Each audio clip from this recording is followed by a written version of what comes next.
I hope you're having a great day. Well, today I want to talk about something which seems to be a challenge every time we get these kind of cases.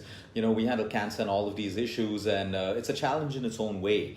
But whenever you come across fit people, people who are doing everything right, they're working out, they're eating organic food, they're doing all of that stuff, but yet they come with conditions like diabetes and thyroid and constipation and acidity. And you wonder that when they're doing all of this stuff, why do they still fall sick? We know about people who don't smoke, who don't drink, and they have this perfect life, and yet they keep talking about how they feel ill, and the friends around them who are constantly, missing out on their diets, missing out on their workouts, sleeping late at night, drinking alcohol, some of them smoking, they have absolutely no sign of disease at all. Well, for the longest time, this continued to be some of our most challenging cases.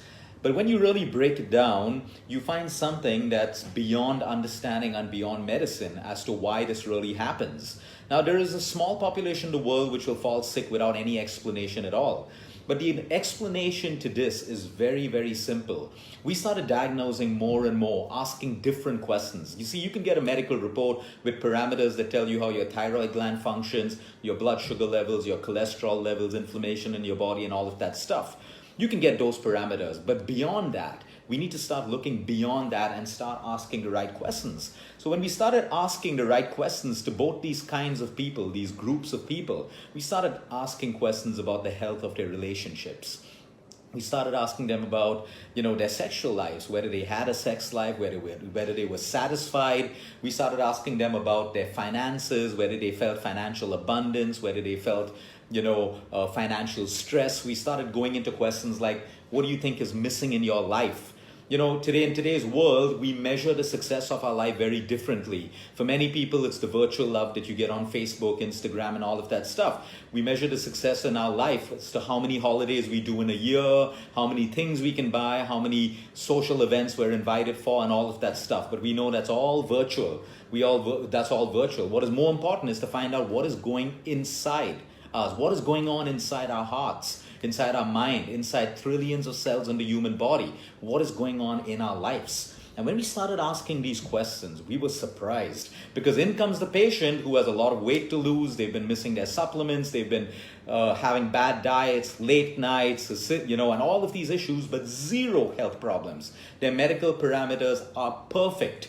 They are absolutely perfect. No thyroid, no diabetes, no constipation, no acidity. And when we looked at their forms, to the questions that they answered, these people were happy people. They were happy, they were living abundant lives, even with the little that they had. They didn't care about what people thought about them. They weren't living other people's lives. They were just happy being who they truly are. They were living their authentic selves. They were being true to themselves. They were sexually satisfied. They were fun-loving people. They engaged with people to have fun more than just to be there, just to be a social number at an event. They were involved in living life. And yes, that is the difference. That is a huge difference. This doesn't mean that you go and start smoking and drinking and doing all of that stuff. I'm not here to tell you that. I'm here to show you a difference. That if we're not looking at our emotional self, if we're fooling ourselves, by just thinking exercise and good nutrition and all of this stuff, chanting and meditating, it's just a cover up. Most of us think if we do this, we'll be healthy. But I'm afraid to say that's not enough. You got to start changing the environment of your internal self. When we spoke to these people, these fit people, health obsessed people who are doing everything right, there's nothing wrong with being health obsessed. There's nothing wrong. But if it's disguising the true problem or masking the true problem of what's going on in yourself, we have a big problem. So it came down to all these people, they were miserable. They were miserable in their relationships. They were lonely. They were gut-wrenchingly lonely. They didn't feel fulfilled in life. Their jobs weren't doing well for them. They all felt they're in social circles, which are fake and which are not uplifting them. These were the problems that needed to be fixed. They didn't need more vitamins. They didn't need more organic food. They didn't need more exercise programs, massages, or nothing. They needed to start working with the internal health of their body. And the other group of people, they were carefree people. They didn't care about the belly fat that they had. Their parameters were fine. They were like, if people love me, they love me. If people don't accept me, they don't accept me. That's their problem. They had a different attitude and a different mindset. And so they were genuinely happy people. And no matter what they did, they maintained complete health right through. And this is one of the main reasons, because we have to ask ourselves one honest question. If it's really about all the food, the air that we breathe, the water that we drink, then all of us should be sick, because we're practically eating all the same food which is contaminated, drinking water and breathing the same polluted air. But all of us are not sick. All of these environmental factors are not affecting all of us uniformly. Yes, it affects most of us, but not all of us, because there's a difference. Your internal environment in the human body. Happy people have stronger immune systems. When I say happy, you can have all the stress in the world. It doesn't mean that happy people have everything going on well for them in their lives. They just know how to make the best of everything that there is. They just learn how to be grateful for the little that they have or what they have, and accept what they cannot change.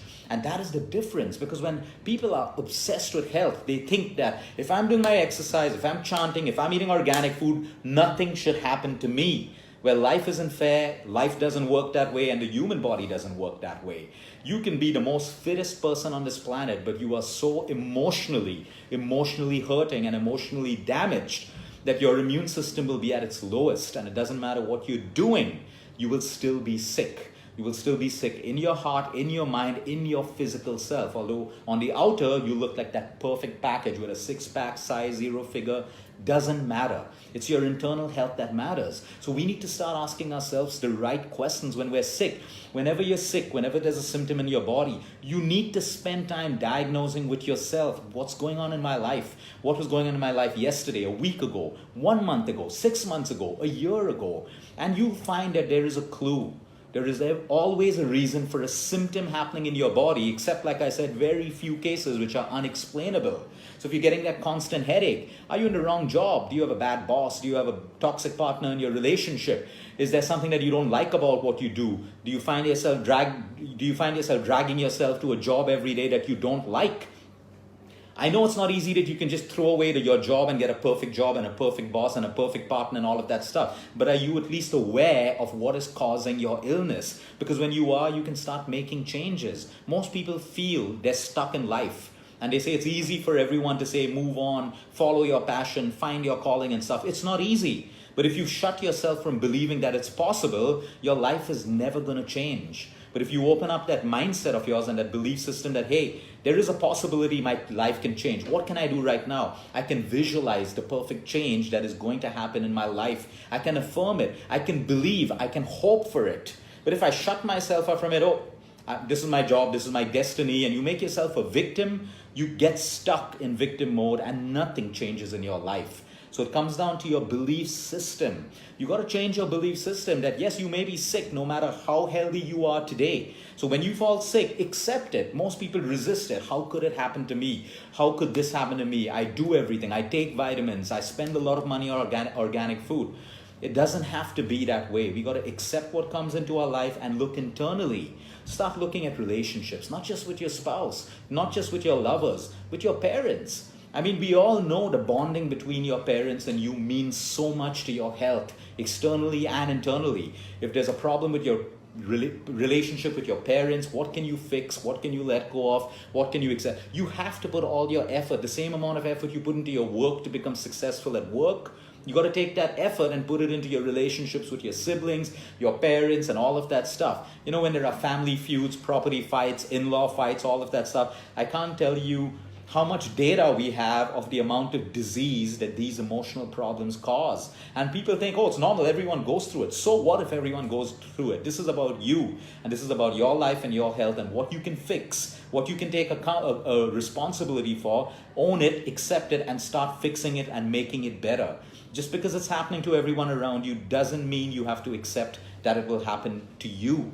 And when you look, most of these diseases caused by emotional trauma includes relationship problems, inability to be grateful for the things that we have. When we're not grateful, we're bitter. Bitter causes resentment, guilt, anger. All of these emotions rot us from inside, lowers our immunity, and then we wonder like, hey, why is there so much disease today? We have medicine, we have nutrition, we have gyms, we have everything around us, but we're not changing the internal parts of our heart, our mind, and everything else, because we believe that everyone's going through it.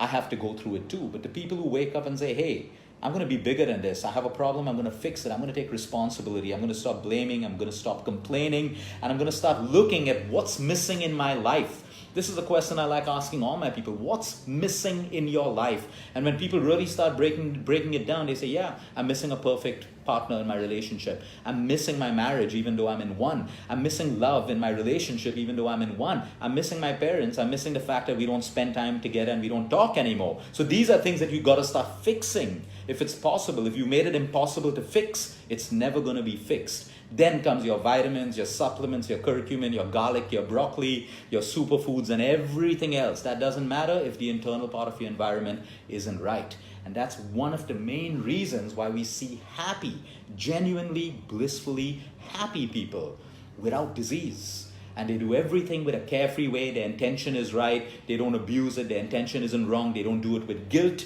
They don't care about how people judge them and how people see them. But today you have some of the thinnest women and the fittest men who are so conscious about what the world thinks about them, how they're going to be judged, what people are going to say. Emotional stress, low immunity equals disease. As simple as that. Have a great day, everyone. Start internally introspecting, which is why meditation, people have the wrong idea of meditation. People go on thinking meditation is to calm my mind and attain peace.